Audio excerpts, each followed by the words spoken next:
The 19th century was, in many ways, a time of theological turmoil.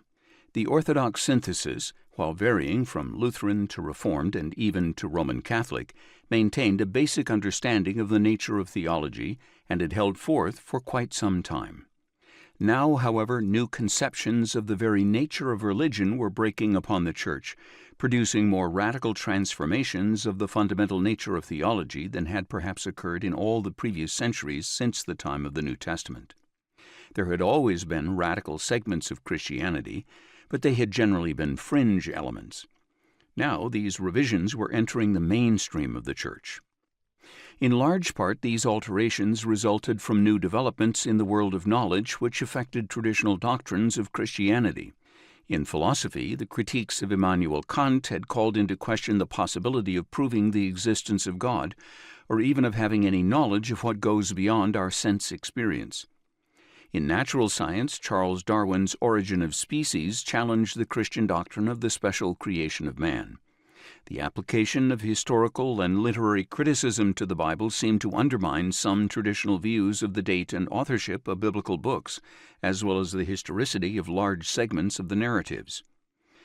Those who accepted these developments had to find new approaches to theology. For the most part, they agreed that the essence of religion in general and of Christianity in particular does not consist of beliefs. One branch fixed religion in value judgments and made Christianity largely a matter of ethics, or what one does. Another, taking the lead of Friedrich Schleiermacher, conceived of Christianity as primarily a matter of feeling. These two branches agreed that Christian dogmas and beliefs must be carefully scrutinized, evaluated, and justified, not simply held credulously. This gave a new cast or a new key to theology, including eschatology. 19th century Christians living in the midst of this stormy sea of new developments were certain of one thing. As Christians, they must in some special way be related to and concerned about Jesus, who was called Christ. This, however, made all the more urgent the question, who really is this Jesus? The search for the historical Jesus was an attempt to get back to the person of Jesus as he really was. As the searcher for Jesus groped his way back through the haze of centuries of church tradition and theological construction, he would find and describe the life, personality, and teachings of Jesus. He applied to the gospel narratives the same methods of historical research utilized in investigating any historical events or literary materials.